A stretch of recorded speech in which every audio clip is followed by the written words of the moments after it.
Miarahaba tompoko androany isika de ndao ndray resadresaka ny mahakasika ny vaovao mafana amin'izao fotoana izao ny toedraha raha izay misy eto amin'ny tany sy ny firenena. Fa mialoha an'izay dia azadino milike ny vidéo antsika ary azadino ihany koa miabone amin'ny chaîne antsika mba ahafahanao manaraka tsy tapaka ny vidéo izay lefanay misesisesy eto amin'ny gasy toy izao ny fanaovana azy. Tsy ampiandrely isika fa avy hatrany tonga de vavany. Ndao ary. Raha ny toedraha raha misy amin'izao no asina resaka dia tsapa sy hita fa tato anatin'ny andro vitsivitsy tato dia mafana tena mafana tokoa ny toedraha raha satria maro ny sahotaka sy ny resaka miely etseroa. Ka ao anatin'izay sahotaka zay ihany de ndao resahantsika ny mahakasika ny olana izay mianjady amin'ny candidat ho filoham-pirenena amin'izao fotoana izao ao anatin'ny collectif de 11 candidats indrindra fa Andriamatoa Marc Ravalomanana. Ny tsongoiko manokana Andriamatoa Marc Ravalomanana satria tamin'ny ity herinandro ity dia saika vaovao mivoaka eny amin'ny tambazotra dia miresaka any Andriamatoa Marc Ravalomanana sy ny tomobile ny blindé avokoa. I Andriamatoa Marc Ravalomanana moa tsy iza fa araky ny fantatry ny be sy ny maro dia efa filoham-pirenena malagasy izy, efa indrony fanesy fa niongana izy taty amin'ny fitondrany teo amin'ny mandany faharoa. Tsy iza moa nampiongana azy teo amin'ny fitondrana fa antoko TGV izay notaritiny Andriamatoa Andry Rajoelina izay filohantsika teto Madagasikara ihany koa izy tamin'ny 5 taona lasa teo. Efa filoha no sady mpamorona ny antoko tiako Madagasikara Andriamatoa Marc Ravalomanana. Izy ihany koa moa isan'olona vosikajy ao anatin'ny mpandraharaha izay tena henjana indrindra eto Madagasikara. Raha izay ara mahakasika ny candidat Marc Ravalomanana sy ny antokony ndao ary ho resahantsika ny mahakasika ny savorovory izay nisy teo aminy sy ny mpamiliny ary ny fiarany izay blindé. Araky ny hitantsika moa dia manana fiara blindé ny lehilahy satria amaha efa avy filoham-pirenena azy zay dia tsy maintsy nitady précaution izy mba hiarovana ny tenany, zany hoe rehefa mivoaka izy dia mitondra ilay fiarany blindé. Rehefa nihazo ny lalana avy any ampefiloha ka nandalo iny andavamamba iny mo ny candidat Marc Ravalomanana sy ireo candidat hafa zay niaraka taminy dia hita tao anatin'ny tambazotra tamin'iny vidéo izay niparitaka iny fa maro ireo andian'olona izay nanao herisetra tamin'izy ireo. De misy aza tena mitorabato, mikapoka amina seza, mitoratoraka vato BDB amin'ny fiara fa amin'ny maha fiara blindé azy zay dia juste fahasimana kely fotsiny no nisy teo amin'le fiara fa tsy nahavoan'izy ireo tao anatiny. Manoloana izay savorovory nisy tena andavamamba zay ihany dia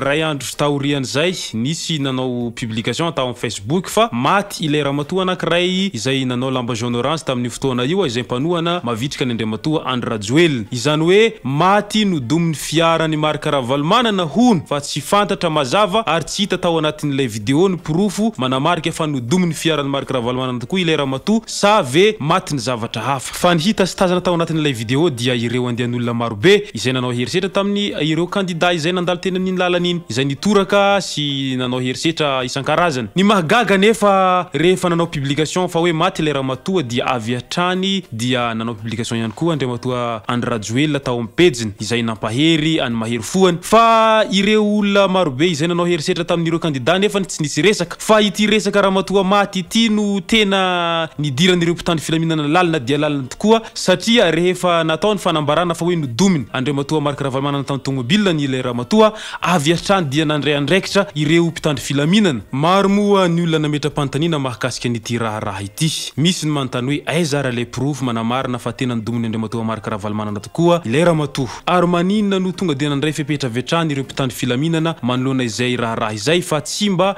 nanao izay tena fanadihadiana lalina dia lalina. Ary nahoana ara ireo olona izay hita nanao herisetra tao anatin'ny vidéo iny tsy mba nisy fandraisana fepetra mihitsy izay nataon'ny mpitandro filaminana. Zany hoe lasa mitongilana zany ny fahitavany be sy ny maro azy ilay fandraisana andraikitra ataon'ny mpitandro filaminana amin'izao fotoana izao. Iresaka izay fandraisana andraikitra zay ihany moa isika hita tamin'ny omaly fa nisy olona tonga tao an-tranony ilay mpamiliny Marc Ravalomanana naka ny vadiny tao an-tranony izay andian'olona nandeha tomobile ary tsy nanao fanamina miaramila na gendarme fa nanao fanamina civil. Teo ihany izay fakana ny vadiny mpamiliny Marc Ravalomanana izay fa androany dia nisy fanambarana ndray tao amin'ny pageny radio Mangarahara fa tadiavin'ireo mpitandro filaminana fatratra ny mpamiliny Marc Ravalomanana izay tsy maintsy hosamborana satria milaza izy ireo fa nahafaty olona hono. Mbola manampy an'izay ihany fandraisana andraikitra zay ataon'ny gendarme zay dia mikasa hono izy ireo haka tomobile ny fony viny Marc Ravalomanana satria tomobile nahafaty olona hono. Ekeko ary tsy laviko ihany koa fa rehefa mahafaty olona dia enjehany lalàna ary mampigadra mihitsy izany ekeko zay fa kosa ireo olona nanao herisetra izay hitampoko hitam-pirenena tao anatin'ilay vidéo de tsisy fandraisana fepetra mihitsy mandraky tiany androany de izay mba mahagaga kely amin'ny fandraisana ndraikitra izay ataon'ireo mpitandro filaminana ka ny fanontaniana mipetraka amin'ny be sy ny maro ara izay arantsika mamaly ao amin'ny commentaire tena mandray andraiky tokoa ve ny mpitandro filaminana ary raha tena mandray andraiky ny mpitandro filaminana moa ve tena mandray andraikitra amin'ny maha tokony ho izy azy sy izay andrasan'ny vahoaka aminy ireo mpitandro filaminana amin'izao fotoana izao sa ve ahoana araky ny hevitrinareo izay sy zay ara mahakasika niny kandida Marc Ravalomanana iny fa ny tsapa sy hita amin'izao fotoana izao dia miha mitombo isan'andro ireo mpanaradia ireo 11 collectif de candidats izay manao ny dia be ampilaminana makety seroa mety midika inona izay fitombony ireo olona mpanaradia azy ireo zay midika ve izay fa tena leo tanteraka ny vahoaka tamin'ny findrana teo aloha sa ahoana araky ny hevitranareo ajanoko atreo aloha ny mahakasika n'ity vidéo iray ity fa ainganesika rehetra samby anao commentaire ao ambanin'ity vidéo ity mba afahantsika mandravina ireo hevitra ny tsirairay hanaovantsika vidéo manaraka eto tomboko lasy tomboko vavy mangasitraka ianareo nanaraka n'ity vidéo ity hatramin'ny farany manasa anareo hatrany hilaikian'ny vidéo tsika ary manasa ihany koa iabone amin'ny chaîne tsika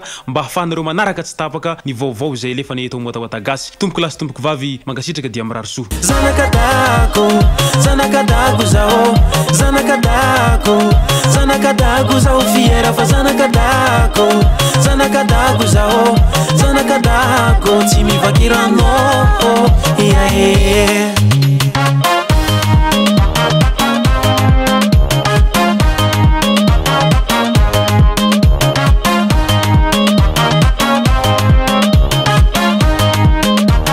akupakupa hunitananao fa za mitanodriky atoy izao atsika mifandraisa tagnana gasy tia fihavanagna na tsy monandrefagna avaratra antsignianagna ivon-tany atroby malandy malama nangita atsika jiaby na fohina lava mahatra mpanambola atsika jiaby anombany volony aty amin'ny vilina mpitandranomasy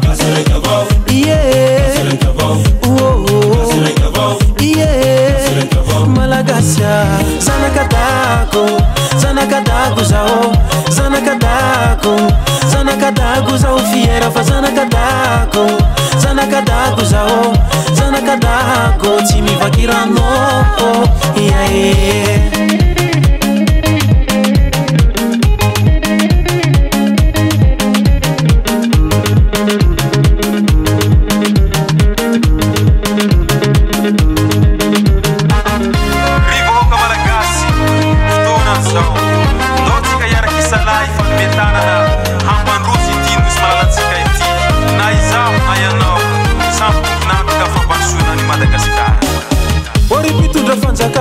asa mity gasikara tanindrazane malala ivavagna ny tsy manaranare kolokolo ty gasikara mbandroso fa tsy latsika fara ny fitiavagna anao tsy miala angatagnono veny ty tsy fara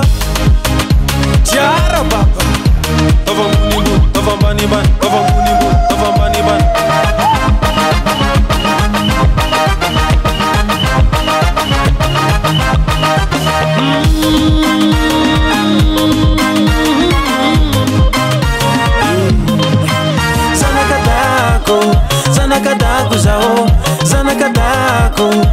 zanakadago zao fiera fa zanakadago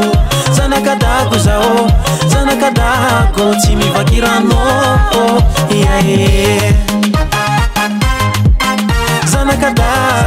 zanakadago zao